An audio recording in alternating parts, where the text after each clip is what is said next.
It all started with a splash so loud, it woke up my German Shepherd. And that dog sleeps through thunderstorms and fireworks.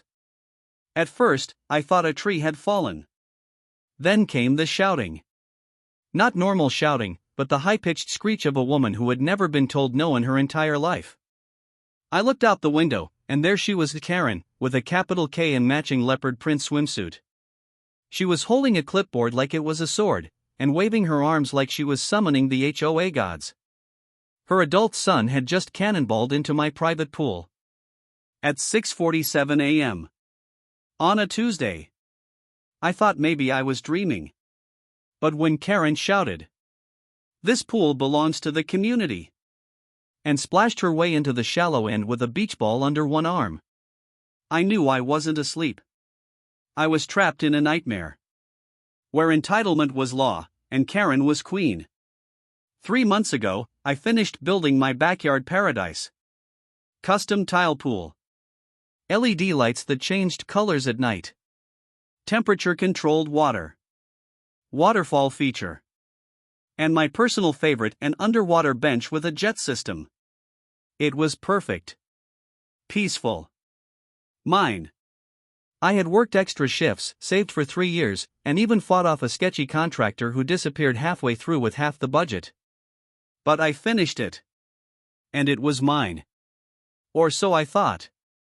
Karen lived 2 houses down. The self-declared HOA president, who walked around like she was patrolling Buckingham Palace.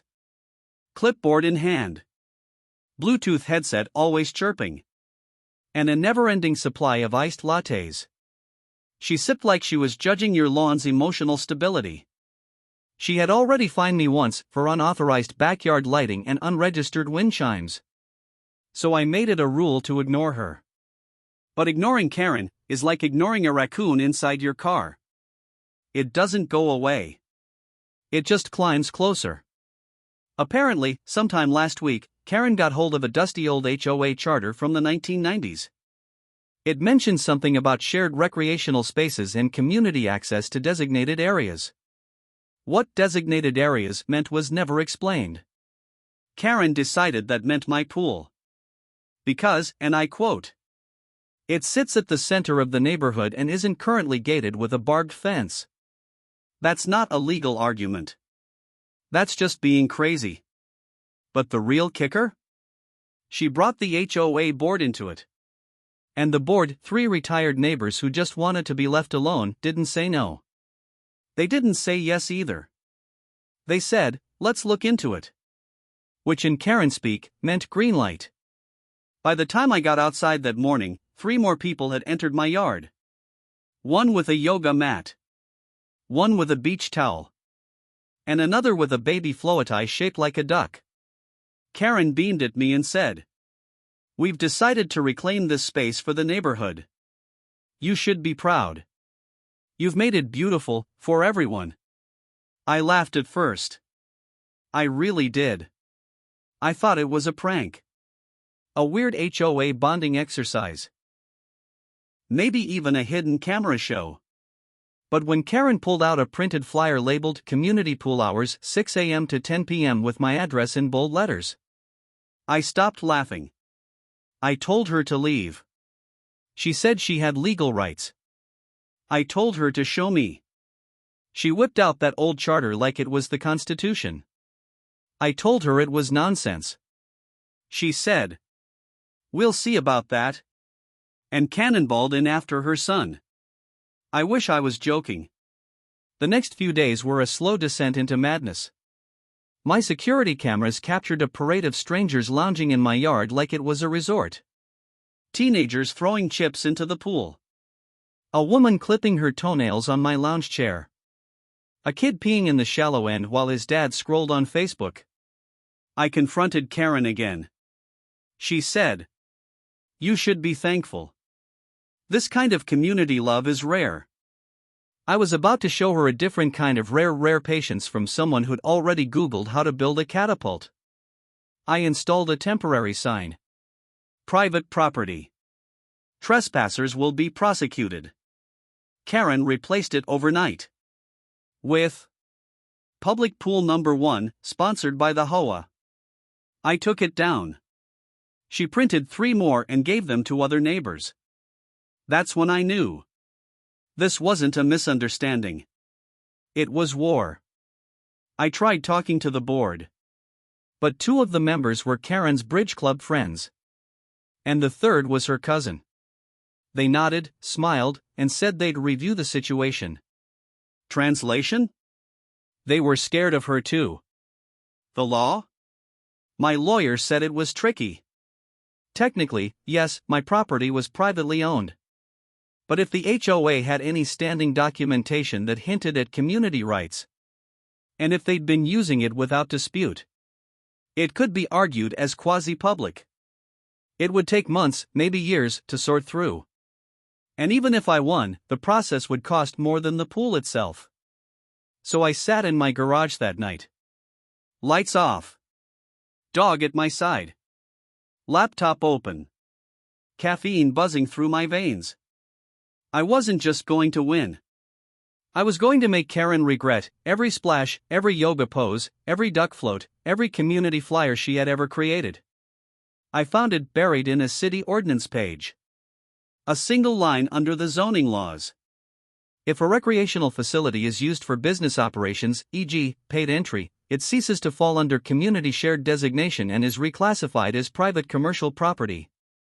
That's when the idea hit me. If they wanted to swim, they'd have to pay. And oh boy. Karen doesn't like to pay for anything. Not even her own coffee refill. I smiled. Not the kind of smile you give after a nice compliment. The kind of smile a villain gives, right before the music kicks in. The next morning, I went to work. And I wasn't building a fence. I was installing a coin slot.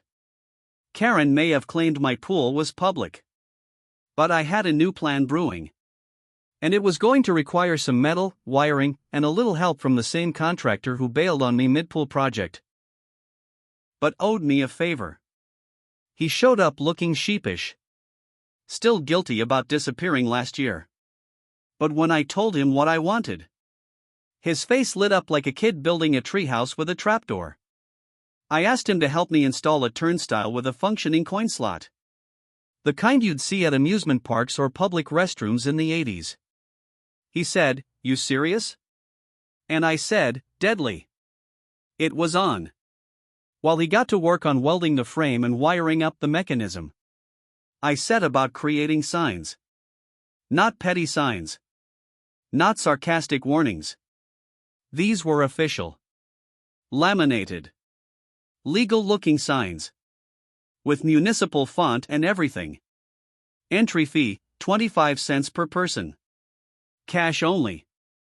No change given. No exceptions. And beneath that, the killer line. By paying, you acknowledge this is a private recreational facility and waive all HOA rights to access. I didn't just want to make a point. I wanted to break the illusion Karen had built. This idea that entitlement equaled ownership. By noon, the turnstile was in place at the side gate. Connected to a tall steel frame. Bolted into concrete. It was an eyesore, sure.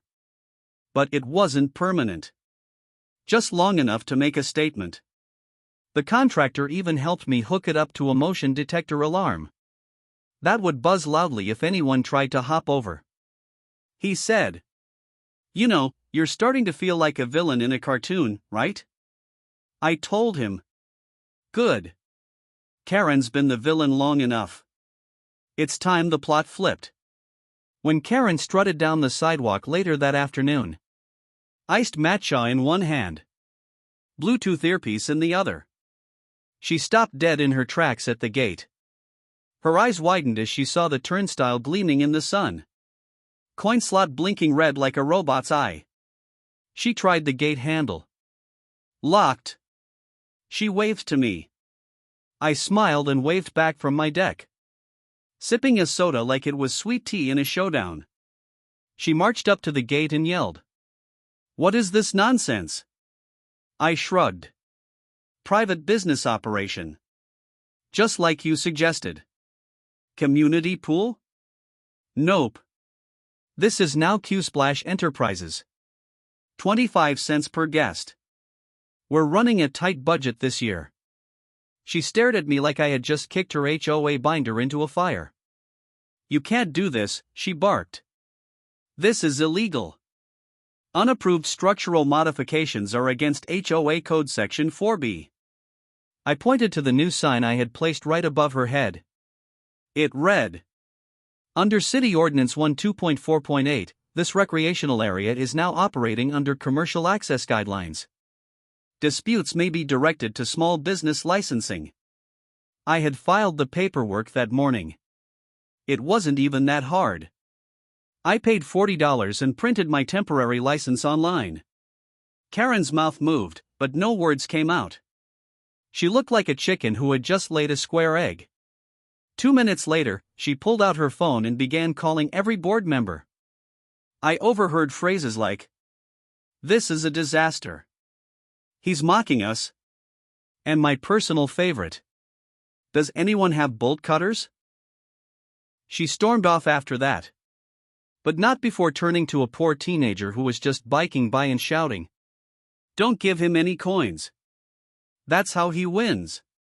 But what I did, because by 5 p.m., the real show began. One by one, the regulars who had started treating my pool like a public park began showing up. First came the yoga lady. Mat in hand. Earbuds in place. She stopped. Stared at the gate. Then read the sign. I watched as she reached into her fanny pack and pulled out a quarter. The turnstile clicked and she slid through.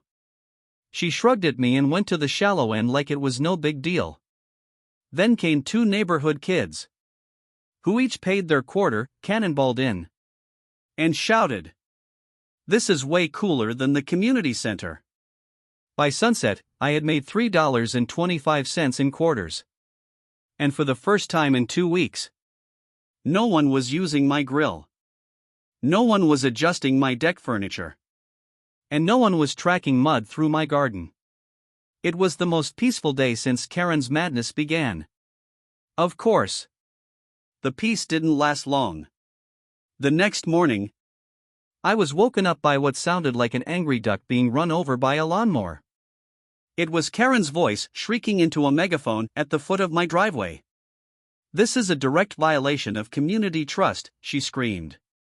"You are exploiting your neighbors." She had gathered a small crowd. Maybe 5 or 6 people. Mostly her friends from Bridge Club. Who thought this counted as social rebellion? One of them was holding a sign that read, "HOA agreed."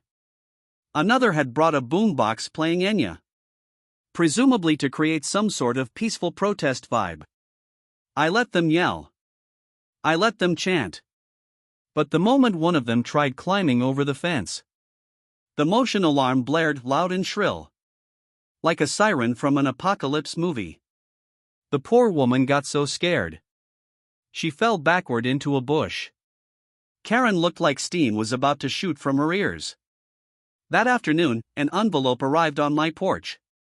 Inside was a formal HOA warning letter, citing me for unauthorized structural modification, inappropriate business operation, creating a hostile community environment. I laughed. Not because it was funny, but because I had already spoken to the city inspector that morning, and he had confirmed everything I'd done was within legal bounds for a temporary business. In fact, he even said he wanted to try the pool sometime. Karen was losing. Not just the argument, but the illusion of power she had built over the years. She had always gotten her way because no one challenged her. Because most people just wanted peace. But I wasn't most people. I had been pushed too far. This wasn't about a pool anymore. It was about principle. If you give someone an inch and they take a mile, eventually, you have to build a toll booth on that mile and charge 25 cents for passage. By the end of the week, Karen's protests dwindled. Most neighbors didn't want drama. They just wanted to swim. And 25 cents wasn't much to pay. A few even thanked me for installing the turnstile, saying it made things feel more controlled. One guy offered to paint it with a neighborhood logo if I wanted to make it look nicer. I told him, maybe later. Karen didn't give up, though.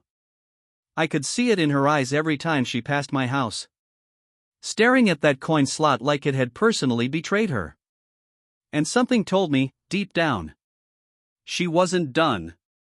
Not yet. Karen was planning something. Something sneaky. Something messy. But whatever it was, I'd be ready. Because if this was a war, then I was just getting warmed up. It was the third day of the coin system. And while most neighbors had either adjusted or stayed away, Karen's rage was evolving. I could tell. Because every time she walked by my house, she paused just a little longer, squinted a little harder, and gripped her reusable coffee cup like it had personally betrayed her. I knew something was coming. I just didn't know how bizarre it would get until I saw a new flyer tacked to the community board next to the mailbox. In bold letters, it read, Emergency HOA Meeting. Topic, Poolgate Crisis. Below that, the agenda item. Unlawful coin-based access system threatens community unity. It was both ridiculous and completely on brand for Karen. The meeting was scheduled for Thursday evening in the community clubhouse. I had no intention of attending. But when my neighbor Greg texted me saying, "Dude, you have to see this train wreck live," I changed my mind. I walked in 5 minutes late, wearing flip-flops and a t-shirt that said, Private Property Enthusiast. Karen was already standing at the front of the room, pacing like a trial attorney on a courtroom drama. She had a slideshow. Not digital. Printed boards with laminated photos of my turnstile. A zoom-in of the coin slot. And one poor neighbor bending over to pick up a dropped quarter, which she labeled Undignified Access, a visual. I almost choked trying to hold back a laugh. Karen cleared her throat with theatrical flair and launched into a speech about community rights, shared ownership, and what she called moral vandalism. She claimed I had turned a place of joy into a commercialized fortress, that I was extorting neighbors, undermining the spirit of unity, and weaponizing pool access for personal revenge. He installed a coin slot, she bellowed. But what he's really doing is installing division. A few older members nodded sympathetically, but most looked like they were watching a strange infomercial they couldn't quite turn off. Then came the best part. Karen reached into her folder and pulled out what she claimed was the original HOA community charter. The same outdated document she had used before, now newly highlighted with pink tabs and handwritten annotations. She waved it dramatically, then dropped it on the table like it was a mic at a rap battle. Right here, she said, stabbing her finger at a paragraph. Shared recreational space access shall not be denied due to technical barriers or mechanical contraptions. Someone in the back asked what year the document was from. She replied, 1991. Greg muttered loud enough for several people to hear. Wasn't that when Blockbuster was still charging rewind fees? Then it was my turn. I didn't plan to speak. But Karen turned toward me with her signature smirk and said, Would the pool proprietor like to explain his amusement park edition? I stood, held up a laminated copy of my temporary business license from the city, and said calmly, This isn't an amusement park. It's now a private recreational business under Ordinance 12.4.8. I have the paperwork and the tax ID. The room murmured. Karen blinked, like she had never seen paperwork that wasn't printed in Comic Sans. You're exploiting neighbors, she hissed. I nodded. At 25 cents a swim, I'm barely covering chlorine costs. That got a few laughs. Even Greg clapped. Karen's face turned the color of expired ketchup. She tried to pivot the meeting into a vote. But the board president, an old guy named Roy, who never said more than 4 words at a time, interrupted her with a gravelly, "No vote. Not illegal." Karen protested. Roy shrugged. "Don't like it? Pay the quarter." Karen stormed out before the meeting ended. She didn't look at me. She didn't even grab her flyers. But I saw something in her walk. A twitchy, pacing tension. She wasn't giving up. She was regrouping. 2 days later, it happened. I woke up early to water the lawn and noticed the coin display blinking strangely. I walked over and realized the mechanism had been jammed with what looked like gum, and a penny shoved sideways into the slot. It had shorted the sensor, fried the tiny circuit board, and triggered the alarm system to freeze up. The turnstile was stuck in a locked position, and my motion alarm had logged a 2:16 a.m. alert from the side gate. I pulled the footage. There she was. Karen, dressed in all black, crouched like she was infiltrating a spy base, holding a flashlight between her teeth, while using a spoon to push gum into the slot.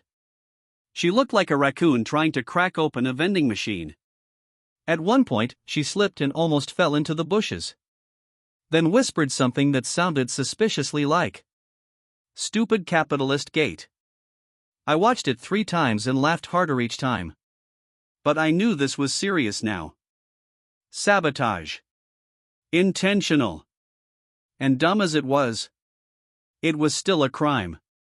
I took the footage to the local police station, mostly just to file a report.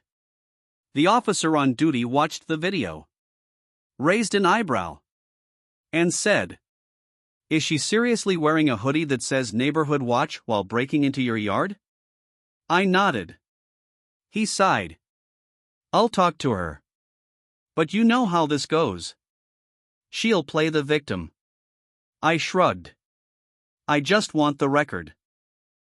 And maybe a warning before she starts bringing crowbars." That night, Karen launched her counterattack. Not subtle. Not clever. Just chaotic. She hosted what she called a free swim for freedom party on the sidewalk outside my house. She brought her niece's Bluetooth speaker, a cooler of lemonade, and a dozen folding chairs. About 6 people showed up. None swam. They just sat there, waving handmade signs like, "Stop the toll troll. No coins for community." One kid held a balloon that said, "Down with the slot." I watched from my upstairs window, eating popcorn and wondering how long before someone had to pee. They stayed for 4 hours. Eventually, they left their signs behind and wandered off one by one. Karen stayed until sunset. She just sat there, staring at the gate, like she expected it to vanish if she glared hard enough. I didn't say a word to her. I didn't need to. I had already won the first half of the war. But I could feel it. This wasn't over. Not by a long shot. Because Karen wasn't done yet. She'd tried flyers. She'd tried sabotage. She'd tried protest. But none of it worked. Which meant she'd try something even dumber next. Something loud. Probably wet. And very, very public. And when she did, I'd be ready. Because if she thought a coin slot was out,